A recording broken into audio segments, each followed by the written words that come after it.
नमस्कार, स्वागत है आंगनवाड़ी सहायिका मिनी सभी भाई बहनों का।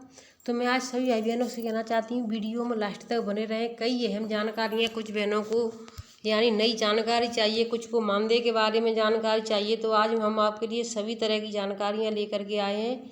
वीडियो को अधिक से अधिक शेयर जरूर करें। और जिन भाई बहनों ने सुबह की वीडियो नहीं देखी है तो उसको सुबह की वीडियो को देखें। और पोषण ट्रैकर जो 15.5 हो गया, उसमें कई दिक्कतें हैं, किसका क्या नहीं हो रहा है। यानी अगर किसी का THR नहीं भरा जा रहा है या बच्चे डिलीट नहीं हो रहे हैं तो हमने सभी जानकारी कल शाम को डाल दी थी, तो उसको जा करके आप देख लें। तो देखिए, केंद्रीय कर्मियों का DA 4% बढ़ा, गरीबों को मुफ्त राशन 3 माह और। यानी जो केंद्रीय कर्मचारी हैं, हम तो केंद्रीय कर्मचारी नहीं है, ना ही राज्य कर्मचारी, हम तो कुछ भी नहीं है। जो केंद्र के कर्मचारी उनको राज्य 4% का पैसा बढ़ चुका है। तो हर किसी न किसी बहन के घर में कोई न कोई एक केंद्र सरकार से जरूर जुड़ा हुआ होगा। PM मोदी की अध्यक्षता में कैबिनेट की मंजूरी बढ़े महंगाई भत्ते पर लाभ 1 जुलाई 2022 से। यानी 1 जुलाई जो निकल के गई है उससे 1 जुलाई 2022 से 4% बढ़ कर के मिलेगा। अब इसमें किस किस को और किसको बढ़ा हुआ मानदेय मिला है, इसको आप ध्यान से देखें। केंद्र सरकार ने दिवाली से पहले अपने 1.11 करोड़ कर्मियों को पेंशन धारकों का महंगाई भत्ता DA 4% बढ़ा दिया। इसका लाभ 1 जुलाई 2022 से मिलेगा। साथ ही गरीबों को 3 महीने का मुफ्त राशन देने पर भी कैबिनेट ने अपनी मुहर लगा दी। प्रधानमंत्री गरीब कल्याण अन्न योजना की अवधि दिसंबर तक बढ़ा दी गई है। वहीं नई दिल्ली, अहमदाबाद और छत्रपति शिवाजी टर्मिनस मुंबई रेलवे स्टेशनों को पुनर्विकास के लिए 10,000 करोड़ की राशि मंजूर की गई है। केंद्रीय सूचना एवं प्रसारण मंत्री अनुराग ठाकुर ने बताया कि प्रधानमंत्री नरेंद्र मोदी की अध्यक्षता में कैबिनेट ने इन फैसलों को स्वीकृति दी। केंद्रीय कर्मचारियों व पेंशन धारियों को 4% महंगाई भत्ता और राहत किस्त से सरकारी खजाने का सालाना 12.852 करोड़ रुपए का बोझ बढ़ेगा। चालू वित्त वर्ष के बचे 8 महीने की अवधि में 8,568,086 करोड़ रुपए खर्च होंगे। सरकार ने इससे पहले मार्च में DA में 3% की वृद्धि की थी और यह बढ़कर 31% से 34% हो गया। अब 4% की बढ़ोतरी के बाद यह 38% हो जाएगा। जुलाई 2021 में 11% और इसके बाद अक्टूबर 2021 में 3% की बढ़ोतरी की गई थी। 80 करोड़ को दिसंबर तक 5 किलो गेहूं चावल यानी 80 करोड़ जो लोग हैं उनको दिसंबर तक कितना मिलेगा? 5 किलो गेहूं चावल।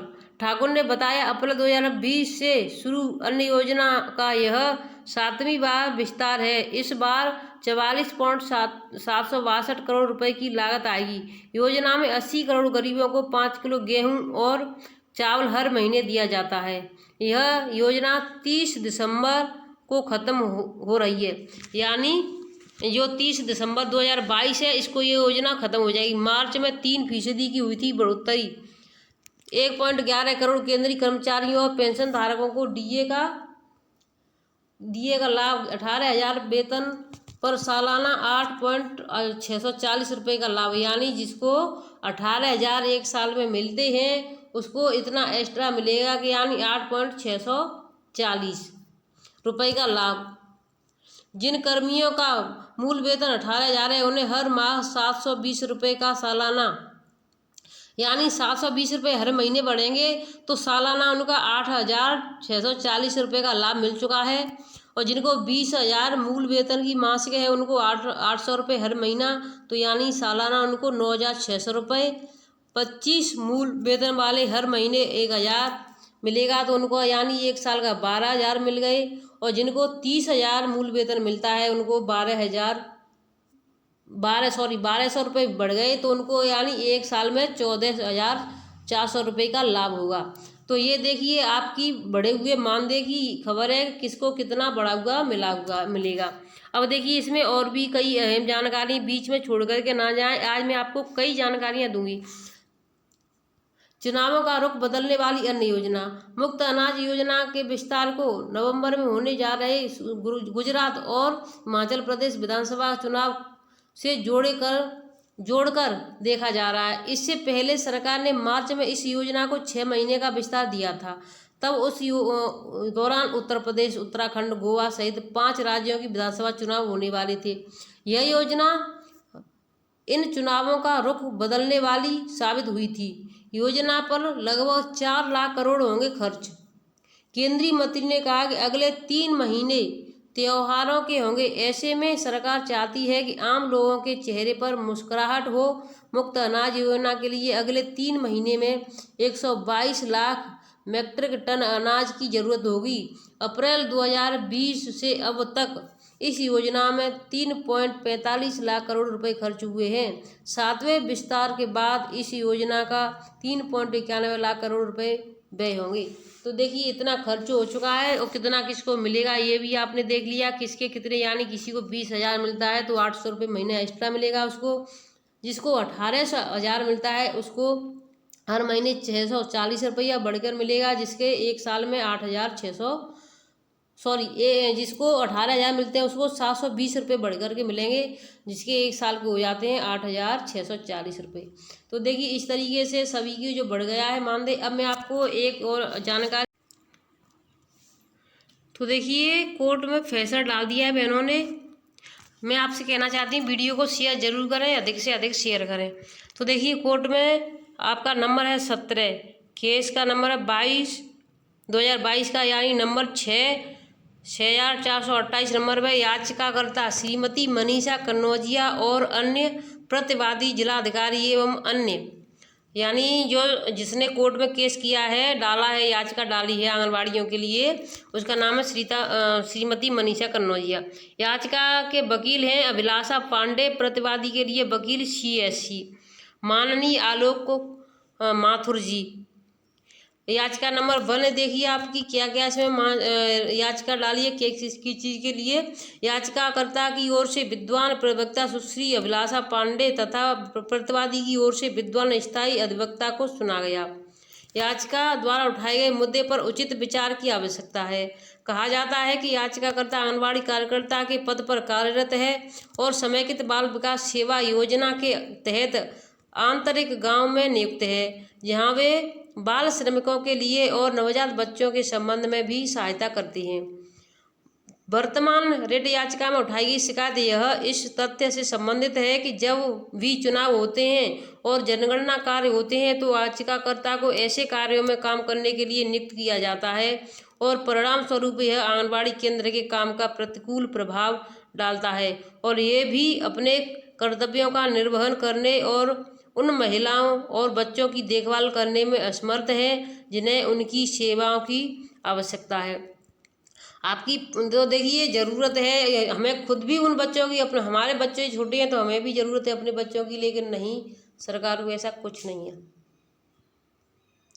याचिका नंबर 5 नंबर क्या डाला है। याचिका के विद्वान अधिवक्ता ने केंद्र सरकार महिला एवं बाल कल्याण विभाग द्वारा समय समय पर जारी विभिन्न निर्देशों पर भरोसा किया है, जिसके तहत वे राज्य सरकार से बार बार अनुरोध कर रहे हैं कि याचिकाकर्ता की सेवाओं को अन्य कार्यक्रमों के लिए प्रतिनियुक्त न करें। इस तहत के पत्र भारत सरकार द्वारा दिनांक 5/11/2019, 15/6/2010 को लिखे गए हैं और यहाँ तक कि राज्य सरकार ने भी आदेश हैं। तो देखिए राज्य सरकार के भी इसमें आदेश दिनांक 19/11/2019 के माध्यम से सभी जिला अधिकारियों को चुनाव और जनगणना सहित अन्य कार्यों में आंगनबाड़ी कार्यकर्ताओं को प्रतिनियुक्त करने के लिए सूचित किया गया है। तो देखिए यानी कि जो 2019 के चुनाव हुए थे तब भी इनको चुना गया था, 2022 के हुए तब भी। देखिए यह कहा जाता है कि विभिन्न पदाधिकारियों द्वारा जारी ऐसे निर्देशों के बावजूद प्रतिवादियों ने संयुक्त मजिस्ट्रेट निर्वाचन पंजीकरण अधिकारी बाराबंकी द्वारा पारित पत्र संख्या 8/9/2022 के माध्यम से याचिकाकर्ता को चुनाव कार्य के लिए प्रतिनियुक्त किया है, जहां याचिकाकर्ता संख्या 2 ने उक्त सूची के क्रमांक 10 में उल्लेख किया गया है। विद्वान स्थायी अधिवक्ता प्रार्थना करते हैं और उन्हें 2 दिन का समय दिया जाता है।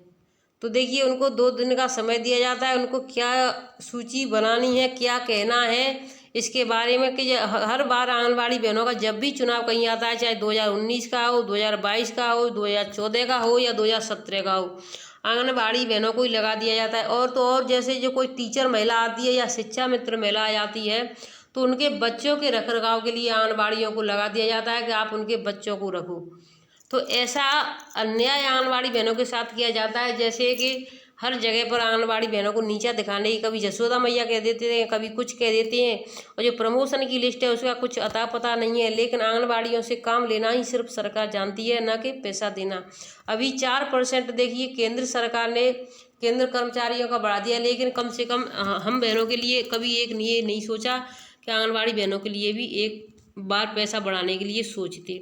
देश में आंगनबाड़ी कर्मचारियों को मिल रहा मानदेय, राज्य का नाम, कार्यकर्ती का नाम, सहायिका का नाम। तो देखिए देश में यानी अपने ही भारत में किस राज्य में कितना मानदेय मिल रहा है आंगनबाड़ियों को और रिटायरमेंट पे कितना मिलता है, इसको ध्यान देंगे।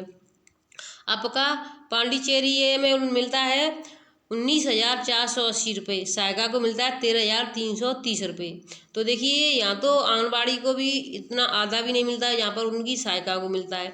तेलंगाना में आंगनबाड़ी को मिलता है 13,650 रुपये, सहायिका को मिलता है 7,800 रुपये। तमिलनाडु में मिलता है आंगनबाड़ी को 13,453 रुपये और सहायिका को मिलता है 7,720 रुपये। केरल में मिलता है आंगनबाड़ियों को 13,000 और सहायिका को 8,750 रुपये। हरियाणा में मिलता है 12,661 रुपये और सहायिका को मिलता है 8,781 रुपये। वहीं आप एमपी की बात करें तो एमपी में आंगनबाड़ी को मिलता है 11,500 और सहायिका को मिलता है उसका आधा। अब देखिए रिटायरमेंट पर बेनिफिट कितना है, इनको कितना कितना मिलता है, ये भी आप ध्यान से देखें। हमने 6 राज्यों के बारे में बता दिया है, बल्कि यूपी में ही सबसे कम मिलता है रिटायरमेंट पर बेनिफिट की राज्य देखें।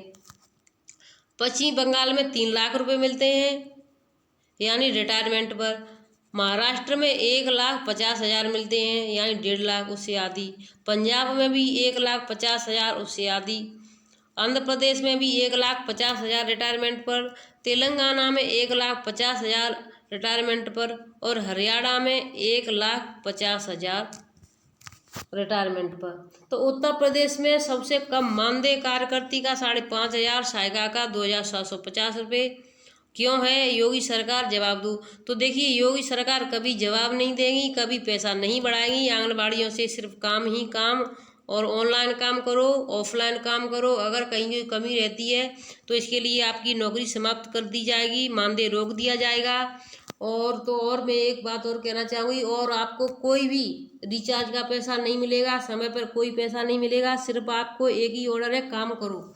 तो योगी सरकार का सिर्फ एक ही काम है कि आंगनबाड़ी बहनों से किसी न किसी तरीके से काम निकलवाती रहती है और काम के पैसे के नाम पर कुछ नहीं, झूठ पर झूठ बोलते रहती है सरकार, और फिर भी कुछ नहीं करती है हमारी बहनों का। कम से कम 500 की जगह 15,000 या कुछ कर देते तो भी कुछ नहीं, 2,000, 500, 1,500, 250 कुछ नहीं बढ़ाया, सिर्फ 500 रुपये 5 साल के। और 1,500 कम से कम 1,000 बार बुलाओ कि हमने आंगनबाड़ियों के 2,000 बढ़ा दिए, हमने आंगनबाड़ी बहनों के 500 रुपये बढ़ा दिए, 1,500 रुपये बढ़ा दिए।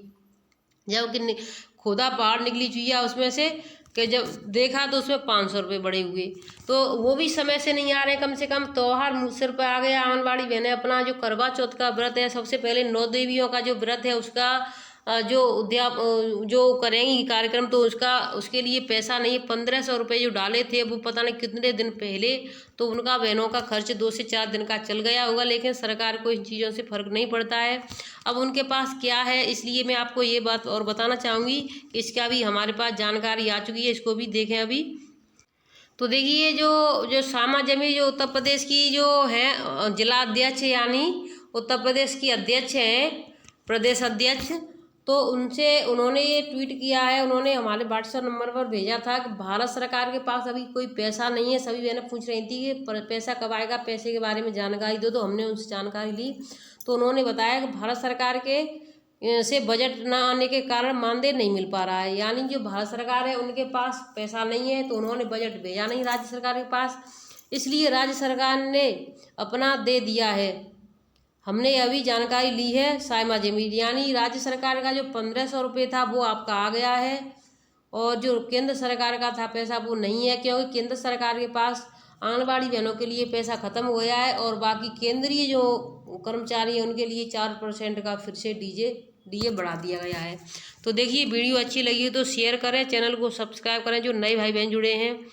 और हम जब भी आपसे मिलेंगे नई अपडेट के साथ मिलेंगे। खबरें अभी कई लगी हुई हैं, लेकिन अभी आप इस खबर को देखें। और एक जो संपर्क ऐप है इसके बारे में हम आपको जानकारी देंगे कि इसमें आंगनबाड़ी बहनों को क्या क्या करना है। धन्यवाद।